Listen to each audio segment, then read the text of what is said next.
अस्सलाम वालेकुम। हमने अब क्या करना है, हम डिज़ास्टर के सारे क्वेश्चंस को किस तरह से अच्छे तरीके से याद किया जा सकता है हम वो देखेंगे, ठीक है। अब ये जो सारे सवाल हैं उनको आपने बस एक लिस्ट याद करनी है, आपके सारे क्वेश्चंस तैयार हो जाते हैं यूजुअली यूक्यूज़, ठीक है। वो लिस्ट क्या है कि हेल्थ इम्पैक्ट क्या होता है डिज़ास्टर का। हेल्थ इम्पैक्ट आपने इसका इस तरीके से याद रखना है, इधर करते हैं मिलकर। इस तरीके से आपने याद रखना है कि सबसे पहले क्या होता है, फर्स्ट ऑफ ऑल वर्स्ट सबसे क्या हो सकता है, डेथ हो सकती है, ट्रॉमा हो सकता है, या फिर कोई इंजरी हो सकती है, ठीक है। अगर वो ना हो तो फिर क्या हो सकता है कि भाई डिजीज़ेज़ हो सकती हैं। अब डिजीज़ेज़ की डिफरेंट कैटेगरीज़ बनाई हुई हैं हमने। हम कहते हैं कि स्किन से रिलेटेड डिजीज़ेज़ हो सकती हैं, रेस्पिरेटरी डिजीज़ेज़ हो सकती हैं, और क्या होता है वाटर ख़राब है, वाटर बॉर्न डिजीज़ेज़ हो सकती हैं। फिर क्या है, वेक्टर्स बहुत ज़्यादा वहाँ पैदा हो जाते हैं डिज़ास्टर की वजह से, वेक्टर बॉर्न हो सकती हैं, ठीक है। और क्या हो सकता है, इसके अलावा हेल्थ सर्विसेज नहीं है, हेल्थ केयर सर्विसेज नहीं है। जब वो नहीं है तो यानी आपके पास डॉक्टर्स भी नहीं हैं, आपके पास मेडिकल सप्लाईज भी नहीं हैं, ठीक है।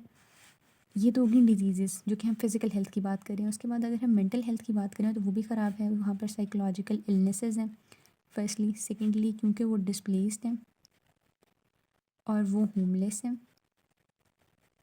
और उन्होंने अपने प्यारों से वो बिछड़े हुए हैं, ठीक है, डिस्प्लेस्ड में आ जाता है। अच्छा, चौथी चीज़ क्या है कि उनको फूड नहीं सही मिल रहा। पांचवी चीज़ क्या है कि उनको पानी नहीं सही मिल रहा। फूड नहीं सही मिल रहा तो क्या होगा, हम कहेंगे कि फूड की सिक्योरिटी के इश्यूज़ हैं, ठीक है, सिक्योरिटी इश्यूज़। और अदरवाइज़ क्या हो सकता है, मेल न्यूट्रिशन हो सकती है, ठीक है। और वाटर भी सही नहीं मिल रहा। सिक्स्थ पे अगर हम आए, एनवायरनमेंट उधर का ख़राब हो चुका है, ठीक है, सारा। सेवन्थ में अगर आए तो लाइफ स्टॉक का लॉस हो चुका है, ठीक है। अब ये लिस्ट हमने ज़हन में रखनी है और ये सारी चीज़ें जो मैंने आपको बताई हैं, ये बल्कि जो डिजीज़ेज़ हैं उसके अंदर देखो, कम्युनिकेबल डिजीज़ेज़ बहुत ज़्यादा फैल जाएंगी क्योंकि वो तंग तंग खैमों के अंदर रह रहे होंगे, right. Infectious diseases, communicable diseases और ये सब कुछ, ठीक है। तो हमने ये याद कर लिया कि हेल्थ इंपैक्ट्स क्या होते हैं डिज़ास्टर के, ठीक हो गया। अब हम क्या करेंगे, अब हम ये देखेंगे कि रिस्पॉन्सिबिलिटी क्या होती है इस सिलसिले में किसी भी हेल्थ केयर अथॉरिटी की या हेल्थ केयर प्रोवाइडर की। तो देखो, सबसे पहले है डेथ, आपने इसी तरह से शुरू करना है, ठीक है। तो अगर कोई डेथ हुई हुई है तो आप कह सकते हैं कि उसको आपने रिस्पेक्टफुल वे में उसे उसके हवाले करना है घर वालों की, या फिर उसने जहाँ भी आपने मॉर्चरी में पहुँचाना है उधर पहुँचाएं। ट्रॉमा है तो आप उसे फ़र्स्ट एड दें, इंजरी हुई हुई है तो उसे मेडिकल केयर उसकी रखें, ट्रीटमेंट करें। और इसके अलावा हेल्थ केयर असेसमेंट करें डिजीज़ के अगेंस्ट सबकी, आप मॉनिटरिंग करें। वाटर ख़राब है तो वाटर ख़राब है तो इसमें सिर्फ पीने वाला पानी नहीं आ जाता, इसमें यूज़ होने वाला पानी भी आ जाता है सारा। यानी कि आपने कोलैबोरेट करना है ऑन वाटर एंड सैनिटेशन। आपने वेक्टर की वजह से जो डिजीज़ेज़ हो रही थी उसमें अगर आप तरतीब वाइज चलेंगे ना तो आपका सारा सवाल आराम से हल हो जाएगा। वेक्टर की वजह से जो डिजीज़ेज़ हो रही हैं आपने उनको कम करने के लिए वेक्टर कंट्रोल करना है। फूड का मसला हल करने के लिए फूड सिक्योरिटी, जो मेंटल इलनेस है उसके लिए साइकोलॉजिकल सपोर्ट एंड काउंसलिंग। उसके बाद हेल्थ एजुकेशन एंड अवेयरनेस लोगों में कम हुई होगी, इतनी डिजीज़ फैल रही होंगी, आपने वो देखनी ही है। आपने एपिडेमिक प्रिपेयर्डनेस प्लान बनाना है, आपने कोलैबोरेट करना है, इंटर सेक्टोरल कोऑर्डिनेशन करनी है। हेल्थ फैसिलिटीज़ जो ख़त्म हो गई हैं उनको आपने री एस्टेब्लिश करना है, ठीक है। तो आपने इसी तरतीब से चलना है और उसमें हेल्थ केयर वर्कर के करने वाले जो सारे काम है वो आपने लिख देना है, ठीक है। अच्छा जी, फिर उसके बाद आता है सेफ्टी मेजर्स क्या होती हैं एक रिफ्यूजी कैंप में, ये भी यूके है। अब देखो, सबसे पहले क्या है कि डेथ वाले को तो हमने नहीं ना कैंप में रखेंगे, उसको तो कहीं मतलब मॉर्चरी में या जहाँ भेजना उधर भेज देंगे। ट्रॉमा या इंजरी वाली का चीज़ आ जाती है तो अब उसे वहाँ पर आ गया वो, तो हमने उसे प्रोटेक्शन देनी है, सिक्योरिटी देनी है, उसका घर नहीं है अब तो उसको वहाँ पर शेल्टर देना है। फिर आपने शुरू से शुरू हो जाना है। तो अगर मैं यहाँ पर से बताऊँ तो सबसे पहले देखो, इन्होंने यहाँ पर मेंशन किया हुआ है कि क्लीन वाटर की एक्सेस होनी चाहिए, हमने वो यहाँ डिस्कस किया। हेल्थ केयर सर्विसेज आपने देनी है, वो हमने डिस्कस किया, कहाँ गया ये। साइकोलॉजिकल सपोर्ट होनी चाहिए, education and child protection, community engagement, family reunification, coordination and collaboration. सही है, मोस्टली वही बात है। आगे चलते हैं, और क्या क्वेश्चन आया हुआ है। अच्छा जी, फिर एक क्वेश्चन ये होता है कि क्या एसेंशियल आइटम्स चाहिए। तो एसेंशियल आइटम्स आप यहाँ से भी कर लेंगे, लेकिन अगर आप इस लिस्ट से देखें तो वही चीज़ें चाहिए ना। पहले तो उसको चाहिए रहने के लिए, ब्लैंकेट्स चाहिए, क्लोथिंग चाहिए, शेल्टर चाहिए। फिर वाटर नहीं है, सैनिटरी कंडीशंस प्रॉपर नहीं है तो सैनिटरी इंजीनियरिंग इक्विपमेंट चाहिए। उसको फूड चाहिए, उसको कंस्ट्रक्शन मटेरियल चाहिए, उसने रिकन्स्ट्रक्ट करना है, उसको मेडिकल सप्लाईज चाहिए एंड एवरीथिंग, राइट। उसके बाद आता है कि मैनेजमेंट किस तरह से आप करते हो अगर फेमिन या फ्लड आया हुआ है, ठीक है।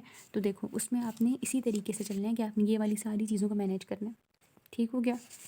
तो इसमें जो रिस्पॉन्स फेज़ में होता है, पहले बल्कि अगर मैं आपको जैसे बताऊँ तो इस तरह होता है ना, डिज़ास्टर का इम्पैक्ट जब होता है उसके बाद सबसे पहले रैपिड रिस्पॉन्स होता है, फिर रिहेबिलिटेशन होती है, फिर रिकन्स्ट्रक्शन की तरफ आते हैं, फिर आप मिटिगेशन फेज़ में जाते हैं, फिर प्रिपेयर्डनेस में जाते हैं। तो आपने इसके अकॉर्डिंगली लिखना है जवाब, लेकिन चीज़ें जो होंगी वो मोस्टली यही डिस्कस हो रही होंगी, ठीक है। अच्छा जी, अब हम आते हैं इस तरफ कि अगर कोई फैमिन या फ्लड आया हुआ तो आप क्या करोगे। आप रिस्पॉन्स जो है फर्स्ट जो अर्ली रैपिड रिस्पॉन्स होगा उसमें आप food, water, nutrition, health care, sanitation, life stock इसको देखोगे। रिहैबिलिटेशन में आप पब्लिक अवेयरनेस करोगे और सारी चीज़ों को रिस्टोर करोगे, ठीक है। रिहैबिलिटेशन सारा वो आप करोगे। रिकन्स्ट्रक्शन में जो सारा कुछ ख़राब और ख़त्म हुआ था उसको आप दोबारा से बनाओगे, ठीक है। हाउसिंग है, हेल्थ केयर सर्विसेज हैं, रोड्स हैं। मिटिगेशन में आप लॉन्ग टर्म प्लानिंग करते हो, ठीक है। आप वेटलैंड की रिस्टोरेशन करोगे, इको फ्रेंडली ड्रेनेज सिस्टम बनाओगे, फॉरेस्टेशन करोगे। प्रिपेयर्डनेस में आप रिस्क असेसमेंट करोगे, आप प्लानिंग करोगे, आप सिमुलेशंस कराओगे, रिसर्च एंड इनोवेशन करोगे ताकि आप प्रिडिक्ट कर सको कि कब इस तरह का कोई डिज़ास्टर आने वाला है। अच्छा जी, फिर आता है कि फ्लड्स में इसी तरह का सवाल आता है ना कि फ्लड्स में आप पहले हमने किसका पढ़ा है, इट वाज रिगार्डिंग फैमिन या फ्लड। यही सवाल जो होते हैं ना ऑलमोस्ट उसी से मिलता जुलता एक आता है कि आप फ्लड्स बिफोर हैंड में क्या करोगे, ड्यूरिंग फ्लड क्या करोगे और आफ्टर फ्लड क्या करोगे, ठीक है। तो अगर हम किताबी बातों की बात करें ये सवाल आया हुआ है। इसके अलावा सवाल आया हुआ है कि आप फ्लड के दौरान जो शेल्टर कैंप होता है उसमें क्या करोगे और हैज़र्ड्स को इनकाउंटर किस तरह से करोगे। तीसरा सवाल आया हुआ है कि हरिकेन्स के दौरान प्रिवेंटिव मेजर्स क्या होती हैं, ठीक है। अब देखो चीज़ें यही रहनी हैं जो हमने स्टार्ट में डिस्कस की, क्योंकि मसले सिर्फ यही पैदा हो रहे हैं। किताबी बातें थोड़ी सी देख लें जो आपने कॉमन सेंस से खुद साथ लिखनी होती हैं। देखो फ्लड में बिफोर हैंड आप रिस्क देख लोगे, फॉरकास्ट देख लोगे। ड्यूरिंग फ्लड क्या है कि देखो अब उसे खाने की ज़रूरत होगी, पानी की होगी, वार्निंग साइंस आपने देखने हैं, मेडिकल फैसिलिटीज़ की ज़रूरत होगी उसको, ठीक है। ये हमने लिखनी है अपनी इस वाले लिस्ट से रिलेटेड। अब अगर मैं बताऊँ बुक में क्या लिखा हुआ है, उसने कहा हुआ है कि आपने इलेक्ट्रिसिटी बंद कर देनी है, आपने लोगों को प्रोटेक्ट करना है और उनकी प्रॉपर्टी को प्रोटेक्ट करना है, ठीक है। और आपने अपर फ्लोर पर ले जाना है। वही जो कॉमन सेंस वाली बातें होती हैं कि वाटर कंटेमिनेशन होगी तब आपने उससे उसका टेस्ट, कलर और ये सारी चीज़ों के बारे में थोड़ा सा कॉन्शियस रहना है। आपने डेंजर जोन्स को इवैक्यूएट करना है। आफ्टर अ फ्लड आप वाटर जहाँ जहाँ आ गया है वो उसको उस कमरे को क्लीन और डिसइंफेक्ट करोगे। वाटर जब तक क्लीन या ड्रिंकिंग के लिए एलिजिबल डिक्लेयर नहीं हुआ तब तक आप उसको नहीं पियोगे, ठीक है। स्टेरलाइज़ करोगे। फ्लड से के अंदर जितनी भी चीज़ें आ गई थी, खाने की थी, वो कंज्यूमेबल्स थी, उनसे आप उनको फेंक दोगे, ठीक है।